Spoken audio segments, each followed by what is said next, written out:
Еще одним позорным эпизодом периода правления Атамбаева является передача разработки золотого месторождения Дерюй российской компании.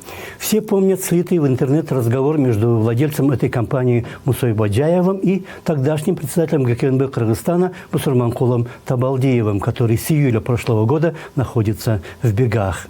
Если Кыргызстан имеет долю в Кумтёре около 25%, а первоначально в 1993 году его доля была 67%, то в Дерюе доля Кыргызстана – 0. Кумтор – это позор кыргызской экономики. Имея на своей территории месторождение с несколькими сотнями тонн золота на 25 миллиардов долларов и получать от его разработки жалкие 270 миллионов долларов в год – это позор. Но, зная все это, продать Дерюй со 100 тоннами золота за 100 миллионов долларов – позор еще больший. На неделе в Бишкеке прошел круглый стол по проблеме Дерюя. И подробнее о нем расскажет Андрей Токумбаев.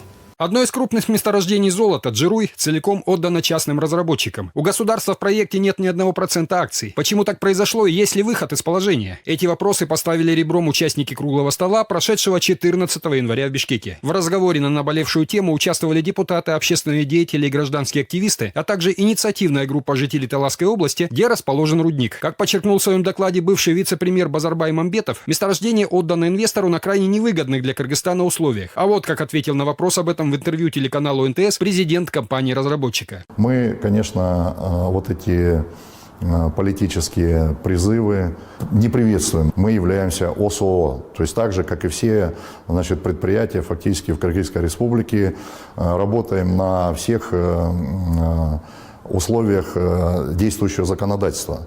Вообще, по нашим обязательствам золото мы никуда не вывозим. Мы золото, во-первых, очищаем его на Карабалтинском заводе, афинажном заводе Кыргыз-Алтына, платим за это, значит, Кыргыз-Алтыну деньги, и потом мы обязаны реализовывать это золото Нацбанку. А зампредседателя Ассоциации горнопромышленников и геологов сказал, что ранее его организация предлагала руководству страны начать разработку месторождения собственными силами, не привлекая зарубежных инвесторов. Если даже на тот момент отсутствовали денежные средства, мы предлагали, что есть надежные банки, это месторождение разведано детально. Мы можем доказать, какие там запасы, ресурсы, какое количество золота. Мы можем часть этого золота заложить в банк, получить деньги и самим самостоятельно разрабатывать.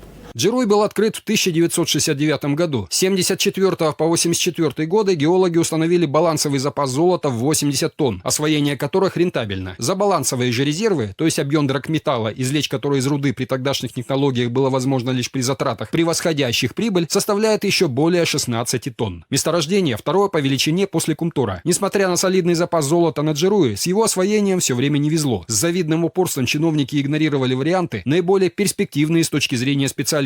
Мы предлагали, может быть, мы привлечем надежную какую-нибудь компанию, может быть, тот же Кыргыз-Алтын, который состояние разрабатывать, имея надежных, достойных специалистов, разрабатывать самим это месторождение, найти финансовые средства, получить или кредит из нашего банка, но тоже этот вопрос не был решен. В 2015 году лицензию на право разработки месторождения продали на аукционе. Ее купила российская компания «Восток Геологодобыча», принадлежащая холдингу «Русская Платина», владельцем которой является Муса Бажаев. Мы, специалисты, и на тот момент не были согласны с условиями этого конкурса, потому что, по той причине, что в конкурсных условиях не была заложена доля кыргызской стороны. Владельца лицензии обязали урегулировать международный арбитражный спор с ее бывшим владельцем, казахским холдингом «Визор», что компания и выполнила, основав в Кыргызстане дочернее предприятие «Альянс Алтын». Оно выполнило все условия договора. Инвесторы пришли в 2015 году на конкурс, и все требования конкурса фактически выполнены на сегодняшний день. Значит, в тот период самый сложный вопрос не только, 100 миллионов долларов надо было немедленно внести, но и основной вопрос, который почему-то политики забывают, по спору правительства Кыргызской республики с компанией «Визор», предыдущим владельцем лицензии, на 589 миллионов долларов. Только наша компания взялась урегулировать этот спор.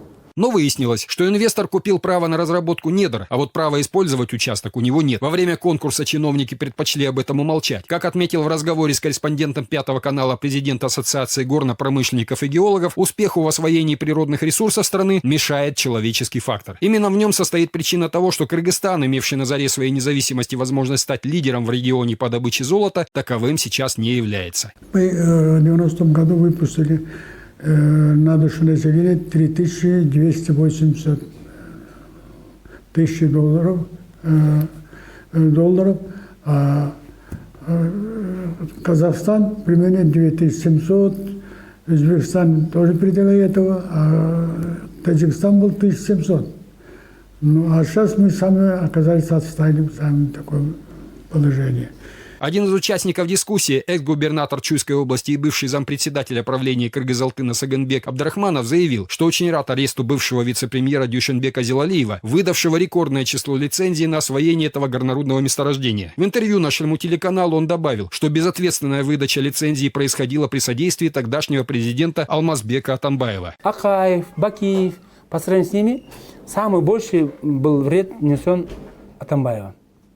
Именно нашим горнодобычным отрасли и вообще нашей экономике. Он развалил полностью газовую нашу отрасль, отдал за рубль, за доллар отдал газ, отдал, сейчас нефтепродукт. И вот стала очередь за Кыргызалтыном. В ходе круглого стола экс-губернатор также предложил привлечь к уголовной ответственности за сокрытие информации по золоторудному месторождению депутатов Мерлана Джейнчуроева и Кинжебека Бакоева, включив это в резолюцию. Присутствующие его поддержали. Народные избранники скрывали, что в 2015 году при попустительстве Атамбаева и тогдашнего премьер-министра Тимира Сариева Джируй с его золотым запасом в 4 миллиарда долларов был продан Мусе Бажаеву за 100 миллионов долларов. Но больше государство не получит ни цента из этих 4 миллиардов. Сейчас месторождение на 100% принадлежит российскому бизнесмену. В том, что в сделке виновен Атамбаев, с Абдрахмановым согласился и другой участник круглого стола, экс-руководитель аппарата премьер-министра Бекболот Талгарбеков. Он отметил, что отсидел в тюрьме за то, что в свое время сказал правду о Джируе. Мы проводили исследования по Джирую. Необходимо привлечь к ответственности тех, кто совершил коррупционные действия. Надо возбудить уголовное дело на Атамбаева за то, что он распорядился золоторудным месторождением, как ему было угодно. Предложение Талгарбекова участники круглого стола поддержали аплодисментами, а Аразбек Дюшеев заявил, что получить свою долю в Джируе государство еще может и должно это сделать. Необходимо создать рабочую группу при Кадмине и начать переговоры с компанией-разработчиком. Есть и другой вариант – ввести отчисление определенного процента от валового дохода компании в бюджет республики. Дюшеев поясняет, что решение конкурсной комиссии, отдавшей Джируй целиком в руки частного инвестора, противоречит Конституции Кыргызстана. Решение этой конкурсной комиссии было в основном практически ущемляющий интерес даже против нашей Конституции. Ну, в нашей Конституции записано,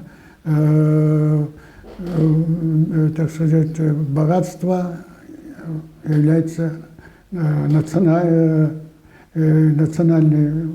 достоинством и должен служить народу. В ходе дискуссии также поднимались вопросы решения давних проблем развития социально-экономической инфраструктуры. В частности, уже не первый год чиновники обещают местным жителям построить автомагистраль, провести линию электропередачи. А решением социальных проблем местных жителей занимается в основном частный инвестор, который не получил еще ни цента прибыли от золотодобычи. Не добыв еще ни одной грамма, даже ни одной тонны, ни одного грамма золота, выполняем все свои социальные обязательства, даже с лихвой их выполняем.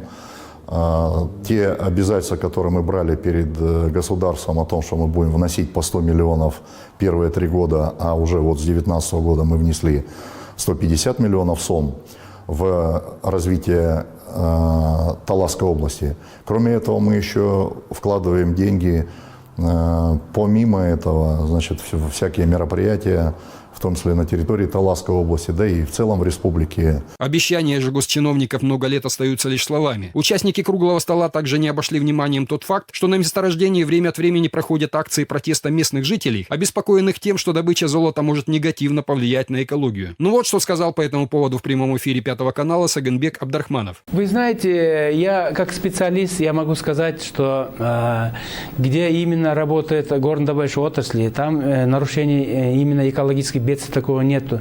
Сегодня просто очень много появились лжеэкологи, лжепатриоты, и поэтому они шум поднимают в средствах массовой информации. Андрей Такамбаев, Вячеслав Кравченко, Пятый канал, главные итоги.